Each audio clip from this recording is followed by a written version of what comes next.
Mpenzi mtazamaji, karibu tena. Ni mara ya kwanza na kukaribisha sana.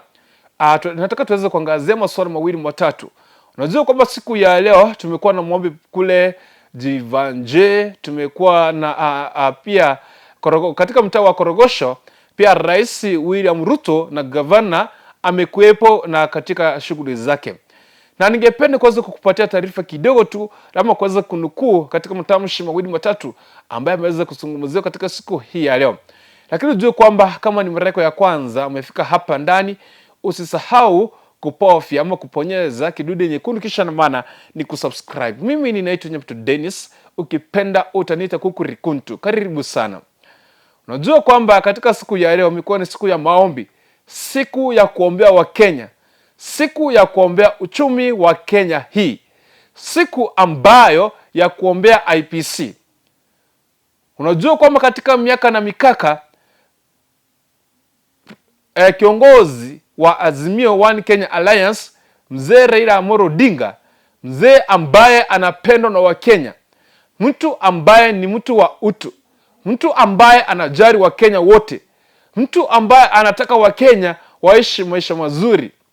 Siku ya leo amesema kwamba hata kama imekuwa nini, sasa yote yamekwisha. Kile kitu ambacho kimepaki sasa ni kuombea na kuokoa nchi hii, ni kuombea IPC, kwa sababu kule ndio tumekuwa na ugonjwa ambao hauishi. Ni hivi machuzi tu wakati IPC wanaambiwa wafungue safa wakakataa. Sasa maombi ya siku ya leo yamekuwa yanaombea IPC. Na mjue kwamba Chebukati na wale watu wake walikuwa wanaondoka ofisini na wale wapumzike. Lakini kwa sababu Ruto alisaidiwa na hawa watu akapata uongozi, ndio manake hakuwa anataka kina Cherera na wale wengine wanne waweze kuingia kwenye ofisi, kwa sababu alikuwa anajua kwamba hawa wakiingia watamletea shida. Ndio manake Rais Ruto ameona kwamba huyu ni rais wa IPC, si rais wa Wakenya. Unajua Ruto ni rais wa IPC, si rais wa Wakenya. Wakati aliona kwamba leo Raila, mtu ambaye ako na utu, mtu ambaye ameenda kuombea nchi iweze kuokolewa kutoka kwa mikono ya IPC, mikono ambayo ya matabeli, mikono ambayo inatesa Wakenya, uchumi imeongezeka, utumiaji pesa umekuwa mbaya. Akasema kwamba katika maombi ili kuokoa hii IPC ambayo Ruto alisema kwamba anaenda sijui anataka kubadilisha IPC, ana traitor na kila Cherera. Uliona kule Cherera wakaondoka. Sasa alikuwa anataka alete IPC wake. Ndio maana Karera alienda kaweka maombi leo ya kusema kwamba hii ambayo utafanya hauwezi ukaifanya wewe peke yako. Lazima kama ni kuchagua watu watasimamia IPC, lazima mimi Raila Odinga na Mungu ambaye aliumba Wakenya akuwepo na wewe ndio ukuwepo. Ili hii maombi ambayo imekuwa siku ya leo ni ya kuokoa nchi. Na haya ndio maombi ya halisi tumeona siku ya leo. Katika haya maombi ya siku ya leo ambayo Raila amefanya katika Jivanje, hatujaona matusi, hatujaona katika ile kejeri, hatujaona, ni maombi tu yamekuepo. Mapasa wamekuwa pale wameomba na wameambia Raila okoa hii Kenya. Mungu usaidia Raila okoa hii Kenya. Kwa sababu maisha ambayo tumefikia sasa hivi yameongezeka. Hao watu nitawafanyia video nyingine ya analysis ambayo hao watu ambao ni rais hii serikali ya Kenya kwanza wametumia budget ya mwaka ya office of the president and the deputy president.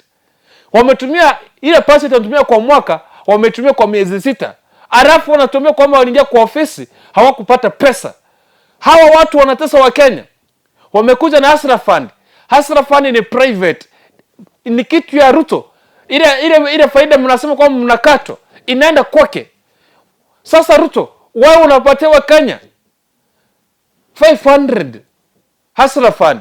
Alafu ukiwapatia 500 unawakata pesa almost 50. Unawapatia 450. Hii 50 inakuja kwako.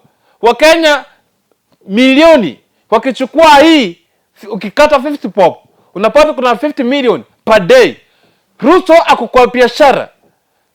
Kwa sababu walisema Hustler Fund ni private, si kitu ya government, meaning ni biashara ya Ruto. Halafu sasa hapa jamani wa Kenya, sisi tuliwaambia kwamba hii serikali, huyu Ruto hawezi akafanya Wakenya waishi vizuri. Ruto tuliwaambia kwamba atatesa Wakenya. Ruto alikuwa anatesa Wakenya na nia yake ni kutesa Wakenya. Kwa sababu kwa sababu kwamba serikali ya Masela, bwana, watu si wajinga. Mmeona hapa Raila ameweka maombi ya kuweza kuokoa IPC na Ruto anaweka the same anaweka function, sorry not same but anaweka function kwa kurogosha function ambayo ni ya governor. Ruto unaenda function ya governor kwenda kujibu Raila. Kazi imewashinda. Rigiji ndio amepajuka leo. Ati mimi ati Ruto ni president wa Kenya na mimi ni deputy president wa UDA. Ruto bwana, wewe ulipigiwa kura. Ikashawa ukapigiwa kura eti wewe utakuwa deputy president msaidizi. Mnasaidia Ruto wakati hayupo. Hasa nitamwambia kwamba ati wewe sasa sijui na monitor sasa UDA. UDA. Tuko wa Kenya zaidi ya milioni 45. Wa Kenya milioni 45. Wewe Gachagua ulichaguliwa na wa Kenya milioni 5. Milioni 5. Wa Kenya milioni 40 hawakukupigia kura. Hawakupiga kura. Lakini sasa unatuambia kwamba wewe ni rais ama ni deputy president wa 5 million people. Where is the 40 million? Wanaenda wapi? Wacha niulize tu hivi. Ashaku msima tusi. Wewe bwana deputy president, unajisikiza kweli haya maneno ambayo unasema? Umejisikiliza kwanza? Umesikiza huu ujumbe ambao unasema eti wewe ni deputy president wa UDA? UDA Kenya Kwanza was made of some parties, not only UDA. If you check, kuna watu kutoka Western, Mdavadi, Ford Kenya iko pale, ANC. Yeah? Sijui ni chama cha Moses Kuria, sijui kinaitwa aje. Hamilton King, chama chake kipo ndani. Hawa watu wote sasa wanaenda wapi? Chuzi mtobea serikali eti serikali hii mlitengeneza ni company. Mwenye kuna shares napata shares mingi. Bwana Ruto, huyu mtu alichagua kama deputy president. Kazi zimewashinda. Wakenya wanateseka. Bandits wanaua Wakenya. Njaa inaua Wakenya. Mlifanya maombi ya kuombea mvua inyeshe. Mvua imenyesha kwa wapi? Yaani nyinyi mna waste pesa. Mna waste pesa. Eti mnaenda kuomba muombe mvua inyeshe. Na pesa zinaisha, watu wakilala njaa. Na mvua haijanyesha. Para Zakayo, wewe Zakayo, serikali yako si imara. Na ile wakati ambapo Raila atasema kwamba Wakenya tutoke nje, utashangaa sana. Hizi siku 14 mlipewa. Mtaona maajabu. Vitu zitatendeka hapa. Mtashituka. Wakenya wako njaa. Wakati Raila atasema kwamba tutoke sasa nje, kwa kila kaunti 47 tokeni nje, fanya protest. Ruto utashangaa. Utashangaa sana. Wakenya wamechoka. Wewe ni rais, waachana kujibu Raila Odinga. Fanya kazi, mjibu kwa matendo, si kwa maneno. Sasa ukiona hapa Raila anakukosoa na kuambia kwamba serikali yako ni mbaya, uchumi umekuwa mbaya. Sasa na wewe unaenda mkutano wa governor. Unaanza kutuambia sasa etiwa wazee mimi hawezi nitisha, sijui nini. Wacha nikuambie, maandamano, mikutano ikiwepo, mabaraza yakiwepo kila siku, hakuna investor atakuja Kenya. Hakuna mtu atainvest Kenya. Uchumi utakuwa mbaya. Wacha nirudie. Wale watu mnafika Ruto karibu mwambie hivi. Amesema kwamba hashituliwi na pareza na maandamano ya Azimio ama Raila Odinga. Nenda mkamwambia hivi, ile wakati ambapo Wakenya wataanza kuandamana kwa sababu ya uchumi mbaya, ile siku Wakenya wataanza kulalama kwa sababu ya ile maisha yamekuwa juu, huo wakati ma-investor wataanza kutoroka. Ma-investor hawatakuja Kenya. Utakosa pesa, utakosa investors. Ukikosa investors, uchumi utaendelea kuharibika. Uchumi kiendelea kuharibika, wewe utaibika. Wewe ukiibika, utaamua kutoka kwa uongozi. Ukikataa kutoka, utatolewa kwa nguvu, na Wakenya watakutoa kwa nguvu, kwa sababu Wakenya wako na mamlaka ya kukutoa kama rais ikiwa kazi imekushinda. Wewe umechukua quacks na wamekusurround at ni lawyers, at you are awarding lawyers ambao wanasimama pamoja na wewe. Hata kama ni lawyers, ni loyalty una test ama unapatiana. Angalia mtu akona experience, mtu anaweza fanya kazi. Sasa ndio umeenda ni steady, mwangalie uchumi, security. Mnaenda kwa Matiang'i kufunja gate, mnaenda kwa Matiang'i kutesa Matiang'i. Waacheni bwana hizo. Bwana president, wewe kama unataka kujibu Raila Odinga, mjibu kwa vitendo. Ongea na yeye kwa vitendo.